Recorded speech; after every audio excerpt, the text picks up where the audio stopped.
filming. I'm filming. I've done this many a time, stood there like looking like an idiot because I think you're taking a photograph.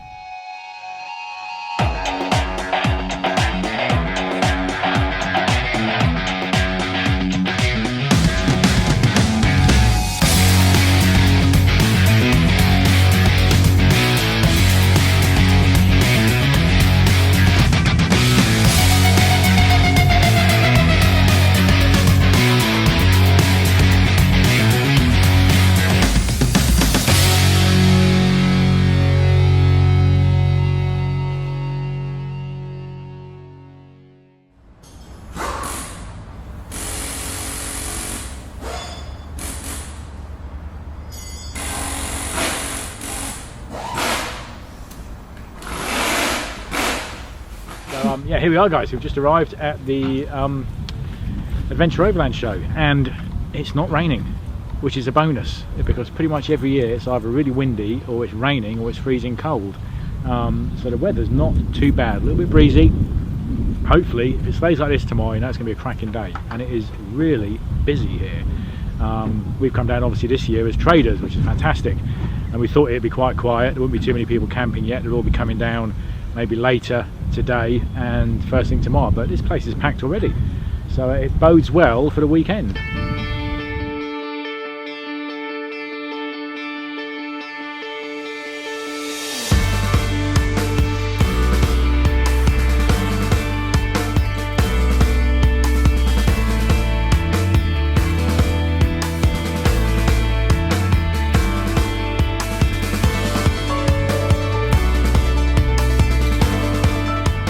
Hi guys, welcome back to Raptor's Garage, and as you can tell, once again we're not in the garage, we're at the Adventure Overland show. It's September, so this is the second one of the year. It's a little bit breezy. If you're a regular to this show, you'll know the weather's always a bit iffy. This time it's not too bad, we can see the sunshine, clouds are starting to move over and the rain is holding off, so hopefully we're going to get a good weekend. There's a lot more people here than we've seen for the last couple of shows, so that's always a good sign. And this year we brought Raptor's Garage with us. Yep, we brought the garage with us. Yeah, so Paul and I are here with Karen and Ange, and this year we're going to sort of basically get out, meet you guys, have a chat with some of the subscribers, and we've got some fantastic giveaways that Toyo UK Tyres kindly sent us.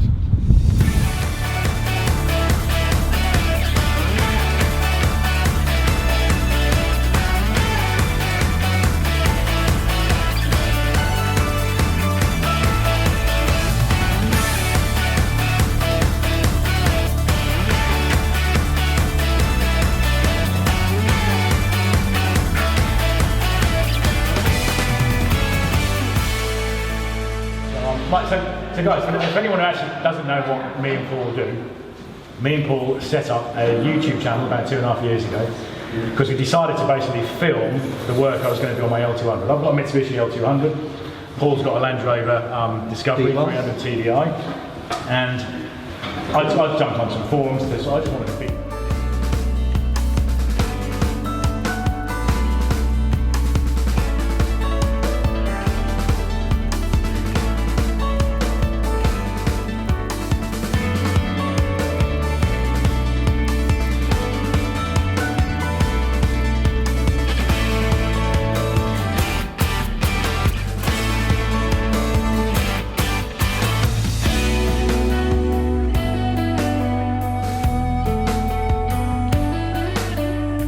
Welcome back to Raptor's Garage, and this Sunday morning we're stood in the biggest thing literally that is at the show. So if you wanted the ultimate earth crawler, check these guys out. This thing is awesome. I mean, in all fairness guys, just the quality of the work in here is absolutely stunning. The practicality of everything, all your cups, all your crockery, it's all got slots, everything's fitted into slots. There's a huge room at the front, there's a huge bed that would sleep 4 in the back. It's yeah, it's cracking. This is some real good quality work.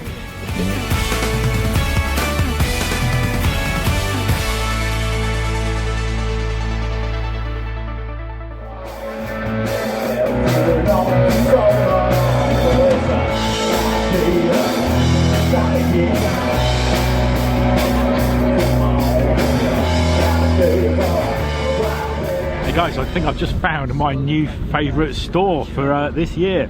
First time these guys have been showing, and And this is the Brazilian tarp hat. This thing's fantastic. This is basically made from tarps from trucks in Brazil, so every single hat is completely unique. I'm definitely going to have one of these because I've been dying to replace the hat that I left on my truck at some point and it's blown off. But yeah, you want to check these guys out because these look absolutely fantastic. That's going to be stage one. Injectors and that are going to be stage one. Yeah. Would you run it with the boost pin? Oh, for sure. Yeah. You know, the boost pin's an overfuel strategy. Yeah. So you've got to do everything you can to up the air intake. Yeah. Well, that's why I pulled my because I've got one of your boost pins. At the moment, I like to go back to the aim the injectors and knackered, so it's smoking like a pig anyway. Yeah. But it was just overfueling because you're not getting the volume of air through. No. So with that on. Hi guys. First time I've been on video today. Chrissy's been hogging the camera. But we're here on Forby's stand, and Forby have just given me a new thing for the Mark 1 discos for the D1s, and we're going to do a full video on it, installing this. It looks like it's going to be a really good bit of kit. It's a temperature gauge, a volt gauge, and there's some other little bits in it, and a 4-gang USB. Now, I've just said you can't have enough USBs in your car, and this is right where you want it, in the front of the dashboard. So stay tuned for this video. This is going to be a good one. It is a very smart looking truck. I've got to say, the front bar on the Mitsubishi, that is built from scratch. That was his idea. Yeah. I'm taking no claim. I welded it together, but he designed it. So basically, Paul said to me, we got a whole video series that showed the build of it. But he said we had a winch tray. I used to get a winch tray from Pajero, which fitted onto the the two chassis ones. And then Paul said, well, just cut some panels out and kind of start. And he bought a vehicle that was already set up for overlanding.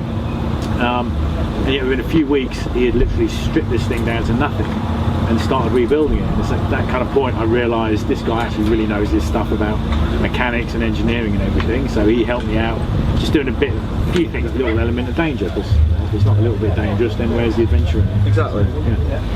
But yeah, some of the roads we found, not this trip, the last trip, they were quite fun. There was like 2,000 foot drop down the side, and it's like, yeah, the rocks are falling off as I'm driving along the edge. Sorry, just found a new spanner set for Karen's chimney. And if anything won't come off, I've got a hammer as well.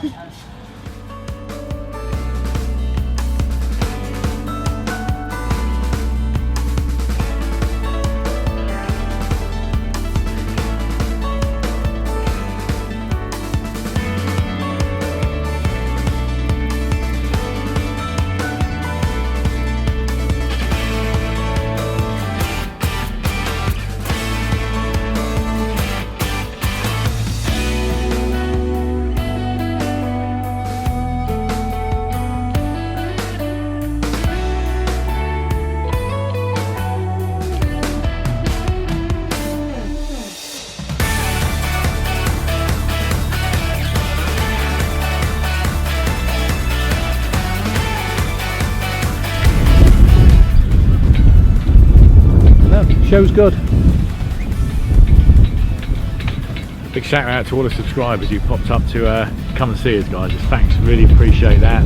Thanks for the beers. Off one of you, that was great. And guys, we have got the ultimate overlanding stroke vehicle video coming up at some point in the future. We met Rob. Rob said to us, guys, you have got to come and film this. So we're not going to give you away anything at this point in time. Needless to say, this is the biggest, baddest truck, to use that in a loose term, that we're ever going to get to play in. It's going to be good. It's going to be carnage. What could possibly go wrong? I mean, really, quite a lot.